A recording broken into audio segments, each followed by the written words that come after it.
Comme vous venez de le rappeler, la semaine dernière, on parlait ici des mouvements de soutien voilà, au CNRD ou bien aux actions du CNRD. Il y a eu même un collectif de jeunes qui organise la semaine nationale de la transition. Et puis, ce concert annoncé par Oudi Premier, Takana Zion et je crois Fiskila, c'est cela? Oui, Fiskila. Voilà, pour le 5 septembre. Donc, il y a eu beaucoup de mouvements qui entendent quand même célébrer l'an 2 du CNRD. Donc, contre toute attente, ou bien, peut-être on le savait, hier aussi, les forces vives de la nation, composées, vous savez, des coalitions politiques, des acteurs ou bien des ONG de la société civile, ont fait une déclaration hier annonçant la tenue d'une manifestation le 5 septembre prochain. Vous savez, les manifestations avaient déjà commencé depuis longtemps pour réclamer le retour à l'ordre constitutionnel rapide. Oui. Il faut que les forces vives exigeaient une visibilité et une lisibilité de la transition. Mais jusqu'au mois de juin, compte tenu de l'organisation des examens nationaux et en même temps le pèlerinage, les forces vives avaient quand même observé une trêve. Donc je crois que c'est la fin de cette trêve aujourd'hui et surtout vu que les mouvances ou bien les mouvements pro-CNRD entendent quand même célébrer le 5 septembre. Donc hier on a vu cette déclaration. Dans cette déclaration, il est dit que vraiment les forces vives ne comprennent rien sur comment dirais-je, sur l'évolution de la transition. Ces forces vives réclament vraiment un calendrier lisible, où en est-on, ainsi de suite. Maintenant, la question que l'on se pose, est-ce qu'il y aura, comment dirais-je, tension? La tension est déjà là. Si les autorités avaient interdit, on se rappelle, depuis l'avènement juste du CNRD, le CNRD, je crois, dans son communiqué numéro 14, avait interdit toute forme de soutien démagogique au CNRD. Maintenant, on voit des mouvements voilà, qui pullulent de partout pour soutenir le CNRD. Faites un tour à Kaloum. Vous allez voir des pancartes, voir des posters, voir des affiches. Imugaouma, vive l'hôtel, vive tel, avec des photos. Ce qui veut dire ce communiqué-là a été abrogé ou bien ce communiqué. Il y a une violation quand même du contenu de ce communiqué qui est constaté par l'opinion. Très bien. Ou bien une violation du contenu de ce communiqué. Et puis encore, comment est-ce qu'on peut organiser un concert pour célébrer le CNRD, l'avènement du CNRD au pouvoir? Si vous voyez très bien, si cette interdiction du ministère de l'administration du territoire qui avait pris un communiqué pour interdire toute forme de manifestation, maintenant on organise des concerts, je crois l'organisation d'un concert aussi, c'est une forme de manifestation.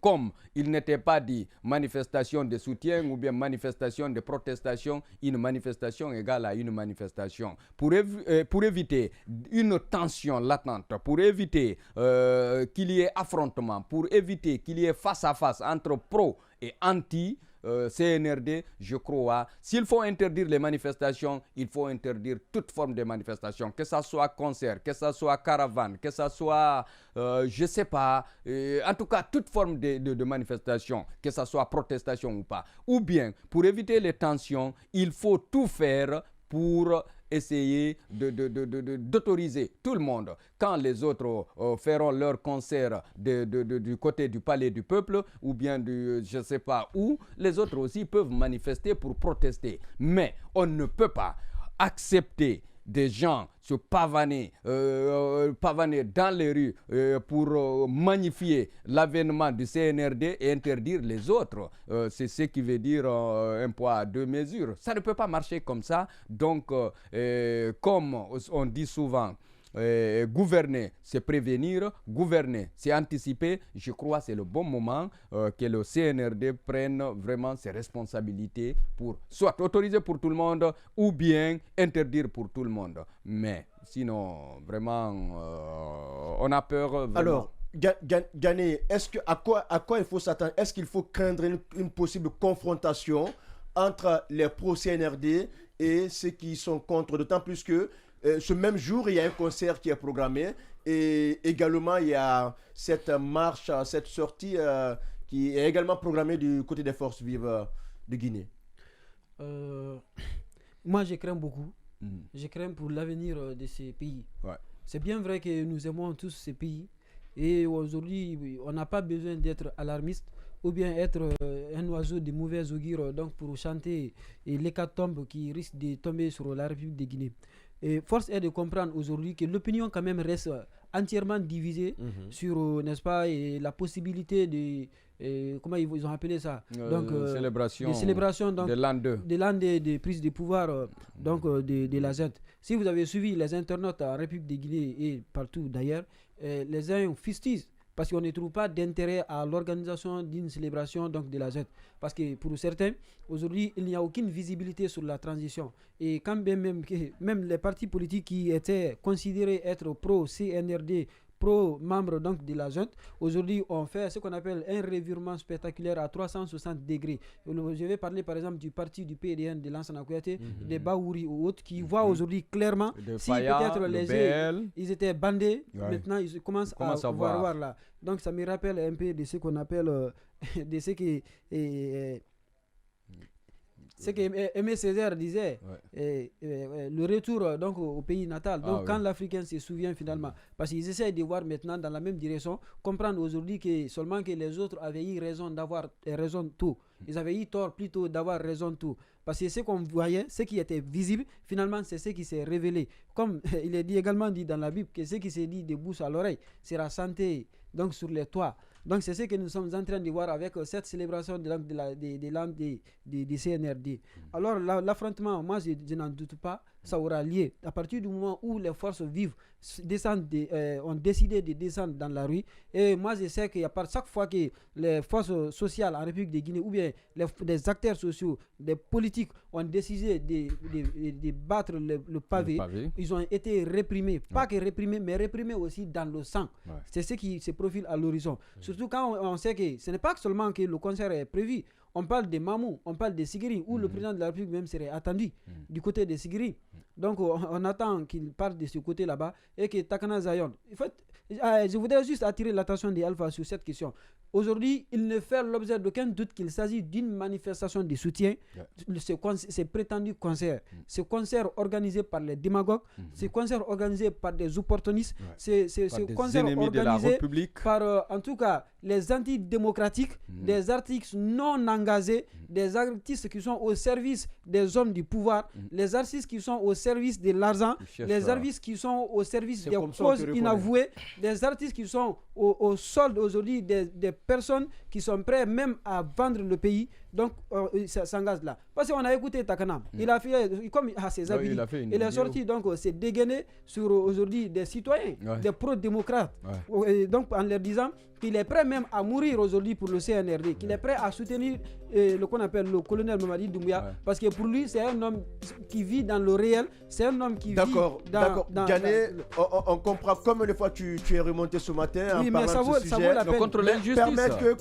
Cela c'est dit et ça va se faire, et je crois bien que c'est arrivé à un bon moment, parce que nulle part dans le processus de démocratisation en République de Guinée, aucun régime n'a eu en tout cas de l'adhésion populaire comme cette junte qu'on appelle du CNRD. Et vous vous souviendrez, n'est-ce pas, du passage donc de la période de transition du capitaine Moussa Dadis Camara, où à seulement 9 mois les forces vives s'étaient alliées et avait à l'époque exigé, n'est-ce pas, un chronogramme. Mais cette fois-ci, la junte en République de Guinée a eu quand même des années sans visibilité et sans partage du pouvoir. Ils ont fabriqué... Mais c'est ce que tu penses? Oui, mais c'est pas ce que je pense, c'est la réalité, c'est ce que je suis en train de dire là. C'est même une information. Je voudrais quand même je voudrais avoir quelqu'un pour me dire le contraire. Et là, parce que la preuve éloquente, ceux qui étaient même alliés aujourd'hui à la junte ont fait marche arrière.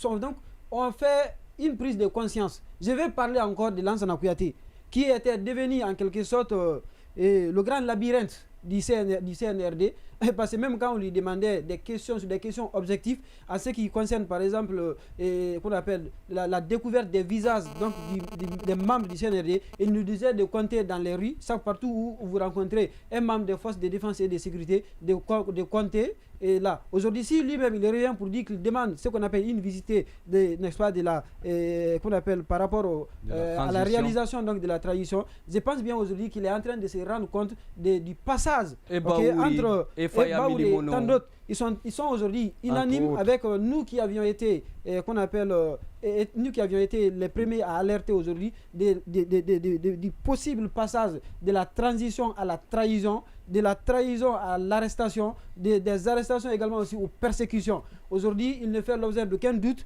quand il s'agit aujourd'hui d'avoir une voix dissonante contre le CNRD, et automatiquement vous voyez donc la brigade des recherches et des interpellations, la brigade des recherches des bandits, arrêter des manifestants, arrêter donc des acteurs sociopolitiques pendant que les bandits sont en train de tuer des citoyens, des paisibles citoyens qu'on appelle dans leur sommeil là. Donc aujourd'hui, si les artistes là se sont engagés, je crois bien qu'ils le font pour leur cause, ils ne le font pas pour une cause commune, ils ne le font pas pour la jeunesse consciente, ils ne le font pas pour les pro-démocrates, ils ne le font aujourd'hui pour aucune liberté. Moi, ce que j'essaie d'un artiste, c'est de combattre l'injustice, comme lui-même il a eu à le dire par le passé. Aujourd'hui, il se révèle aujourd'hui être aujourd'hui plus qu'une déception pour la jeunesse aujourd'hui de la vie, mais je comprends la raison pour laquelle ce même Takano qui avait chanté les éloges d'Alpha Condé il y a juste quelques mois. Absolument. Il devient, je ne sais pas, c'est un caméléon, il faut l'appeler ainsi. D'accord. Alors, Diané, on t'a largement compris. Yacine Panlé, on a aussi besoin d'avoir votre avis sur ce communiqué des forces vives et surtout sur le contenu du troisième paragraphe de ce communiqué dans lequel il est dit, je cite, « La junte est plus préoccupée à lancer et inaugurer des chantiers à servir contre les acteurs sociopolitiques qui dénoncent ces dérives qu'à préparer les élections. » Alors, je trouve que c'est tout à fait normal que les forces en présence s'allient pour faire face à cette situation, parce qu'il faut rappeler que l'une des prouesses du CNRD, c'est d'avoir réussi là où presque tout le monde a échoué, c'est-à-dire de faire en sorte que déjà ils aient une opposition, mais des gens qui ne s'entendent pas et rien ne les lie se retrouvent pour discuter. On a vu un rapprochement ici entre le FNDC et le RPG, entre le FDG et le RPG, entre plusieurs partis qui ont des intérêts assez antinomiques. Alors je dis, c'est une chose qu'il faut prendre avec beaucoup d'inquiétude, parce que ça veut dire que la transition, ça ne marche pas. À un moment donné, on a vu beaucoup de manifestations. Aujourd'hui, on ne peut pas dire que c'est parce qu'ils aiment manifester. Ils ont quand même fait un bon moment sans manifestation. Et je me demande comment on va nous expliquer que pour les forces vives, il ne peut pas y avoir manifestation, mais pour ceux qui font le concert de soutien au CNRD, il peut y avoir manifestation. Qu'on nous explique comment se fait-il qu'à Kankan, il y a eu manifestation, et là-bas, personne n'a été jugé et condamné, et que du côté de Boké, dans le Kakandé, il y a eu manifestation, personne n'a été jugé et condamné, qu'à Conakry, on peut juger et condamner des gens parce qu'ils ne veulent pas savoir, ils ne veulent pas que Mamadi Doumbouya continue sur cette lancée. Parce qu'aujourd'hui, on est en train de faire croire que la Guinée appartiendrait à Mamadi Doumbouya. Et ce qui est complètement faux, parce qu'il n'est pas le seul. Après, il est guinéen, mais comme 12 à 13 millions de personnes. Alors, je dis qu'il faut s'inquiéter parce que ça veut dire que la transition patine. Même les lieutenants d'hier, ceux qui étaient les Wibana, ce que Aimé Césaire appelait les Wibana, que tout ce que le chef dit, c'est ça, c'est vrai. Les Lansana Kouyaté, il a cité, les Faya Milimono, les Baouri. C'est des gens qui étaient là et qui acquiesçaient tout ce que le CNRD a dit. Si aujourd'hui ces gens-là sont en train de dire non, ce n'est pas bon, même si encore une fois je pense que c'est des opportunistes qui ont compris que l'opportunisme ne marchait plus et que ce n'est plus sûr qu'ils obtiennent le pouvoir. Ils ont donc changé de veste. Encore une fois, ce n'est pas une question de conviction, mais une question d'intérêt.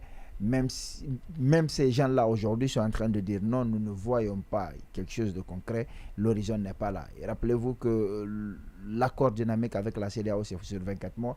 Aujourd'hui, on est à 24 mois depuis que Mamadi Doumbouya a pris le pouvoir, pas 24 mois depuis le chronogramme conclu, mais ça fait 24 mois qu'on n'a pas, sur les 10 commandements, les 10 faux commandements de Mori, on n'a pas un seul commandement qui a été fait de façon correcte. Et donc, c'est dire que concrètement, on se pose la question de savoir est-ce qu'il va y avoir, est-ce qu'il ne peut pas y avoir glissement. Parce qu'on a l'impression que le gouvernement, le CNRD, se sont intégrés ça, et la classe politique, la mouvance et l'opposition au CNRD se sont intégrés cette situation-là. Alors, à ce moment, on se pose la question. Quand Gawal a dit que le président ne va pas faire, enfin, le président de la transition, je ne vais pas dire le président de la République, il ne l'est pas du tout parce qu'il n'a pas été élu. Donc, le président de la transition, le président du CNRD, il avait dit qu'il ne ferait pas une minute de plus après les 24 mois de l'accord. Non, et pour moi... Mais c'est après tout le porte-parole du gouvernement. Attention, je sais une chose, c'est que Mamadi Doumbouya a de l'autorité et Gawal ne peut pas se permettre de lui prêter des intentions, alors que c'est pas la première fois qu'il noie le contenu du contrat, du Conseil des ministres. Mais là, je ne parle pas du Conseil des ministres. Voilà. Là, je parle de Mamadi Doumbouya. Voilà. C'est différent. Ouais. Mamadi Doumbouya, aujourd'hui, dans la situation actuelle du pays, il est au-dessus du Conseil des ministres. Attention, c'est quand même le président de la transition. Je dis qu'il a dit que ce monsieur-là ne va pas faire une minute après les 24 mois. Alors, à ce moment-là, il faut se poser des questions. Est-ce que ça veut dire qu'à la fin de ces 24 mois, Mamadi Doumbouya va démissionner et que ça va être un autre membre du CNRD qui va diriger la transition, le reste de la transition. Ne dis pas jamais parce que cela entraînerait un problème. Est-ce que ça voudrait dire que Mamadi Doumbouya, il va démissionner? Il va démissionner du CNRD. Et est-ce qu'il va... Non, je crois... Alors si tu permets que j'aille au bout, est-ce que ça veut dire que c'est Doumbouya qui va démissionner? Est-ce qu'il va démissionner du CNRD? À ce moment-là, est-ce qu'il n'aura pas de prétention pour être candidat aux prochaines élections présidentielles? Il ne faut pas exclure ça. Moi, je pense qu'il faut... il nous a promis qu'aucun membre du CNRD, aucun membre du CNRD... C'est ce que la promesse est une dette. Mais c'est que je suis en train de dire... C'est une dette. C'est que il nous a promis beaucoup de choses qu'il n'a pas faites encore. Ce que je dis, c'est qu'il pourrait ne plus être membre du CNRD. Non. Il pourrait ne plus être président de la transition. À ce moment-là, non. Il ne faut même pas montrer. Alors, moi, je ne suis pas en train de lui montrer une piste. Voilà, je suis en train de constater des pistes qui peuvent s'offrir à lui. Est-ce qu'à partir du moment où il ne sera plus président de la transition, à partir du moment où il ne sera plus membre du CNRD, c'est quand même pertinent. Parce qu'il ne faut pas oublier qu'au Mali, ils avaient dit que le troisième mandat a été... Non, c'est bien pertinent. C'est que relève Yacine parlait ce matin. Il pourrait aller sur un jeu de mots. De statut de qualificatif, c'est pas possible. Se prêter un acte de candidature. Alors, c'est que Diané est en train de dire. Juridiquement, ce n'est pas possible. Diané, je te rappelle qu'il y avait des garde-fous dans l'ancienne constitution. Ce n'est pas la même situation. Alors, est-ce que tu peux me permettre? Je te rappelle qu'il y avait des garde-fous dans l'ancienne constitution, il y avait des intangibles. Ces intangibles n'ont pas sauté, c'est tout le contenu même qui a été, c'est le tout qui a été raflé. Parce que je rappelle très bien les dispositions relatives à la non-candidature du président de la transition, des membres du CNRD et des membres du gouvernement ne peuvent pas faire l'objet de révision. Mais sauf qu'à un moment donné, on peut de la charte de la transition, on peut aller... Non, c'est pas ça, c'est même ça. Il n'y a aucune loi dans ce monde-là, il n'y a aucune loi dans ce monde qui peut rester, qui peut défier le temps. Il n'y a pas de loi qui ne puisse pas être changée. C'est pas la même situation. Non, attends, permets. Ceux qui ont mis une loi, celui qui peut le plus, peut le moins. Ouais. Ceux qui ont fait une loi, en ont fait des intangibles, peuvent aussi se retrouver pour changer. Mamadi Doumbouya a discuté avec qui, mis à part son CNRD, pour faire la charte? Personne. Le même Mamadi Doumbouya a dit dans la charte là que cette charte peut faire objet de révision oui, mais pas et d'amendement. Oui, pas les dispositions qui concernent les candidatures. Alors, est-ce que c'est écrit quelque part que nulle part? Est-ce que dans la charte c'est écrit? En fait, il ne faut pas créer une nouvelle constitution. Cela est différent de la révision de la charte. Non, attention. Dans la charte, c'est marqué que la charte sera là jusqu'à la fin de la transition. Sauf que nulle part il n'est marqué que l'article relatif aux membres du CNRD ne peut pas faire objet de révision. Il ne pourra pas avoir, Yacine, encore une fois, c'est marqué expressément. Oui, l'article 45, il ne pourra pas avoir une nouvelle constitution. Et c'est écrit qu'il ne va pas... À partir du moment où on aura une nouvelle constitution, la charte cessera d'exister. Non, je ne suis pas d'avis. Je suis pas d'avis. D'accord. Alors, on ne peut pas avoir quand même deux constitutions dans un même pays. Oui, mais ça s'est fait. Il y a le cas du Mali. Il y a, depuis d'ailleurs le début de la transition là-bas, la charte, même quand vous regardez l'ordonnancement juridique, c'est-à-dire la forme donc des actes qui interviennent là-bas, vous voyez, on met d'abord comme au rang, donc la suprématie est accordée aujourd'hui à la charte. Après, on cite la constitution. Donc c'est pour autant dire qu'il y en a. Donc ça existe aujourd'hui. Alors, je rappelle pour clore que puisqu'il a donné l'exemple du Mali, qu'à la base au Mali il était interdit aux membres de la junte d'être candidats. Mais est-ce que ça n'a pas changé? Aujourd'hui, qu'est-ce qu'on dit? Tu peux démissionner 6 mois avant les élections, tu pourras être candidat. Ça veut dire que concrètement, l'actuel chef de la junte peut être candidat aux prochaines élections. Non, vous comparez des situations. Non, laisse-moi terminer. Alors, j'ai dit aujourd'hui. Non, il compare des situations. On pourrait avoir un débat, Yacine et Diané. Goïta a une légitimité au moins. Quelle légitimité? Diané, on peut se Quelle légitimité, Goïta? Goïta a plus ou moins une légitimité. Quelle légitimité? Ils sont venus de la même façon. Ils souffrent le même martyre. C'est pas aujourd'hui leur manière de conquérir le pouvoir. C'est pas parce qu'on est talonné par le temps. Diané, on est talonné par le temps. On aura l'occasion, Diané, s'il te plaît, on aura l'occasion de débattre de façon exclusive de ce sujet parce que c'est un débat très intelligent, importantissime pour nous les jours à venir.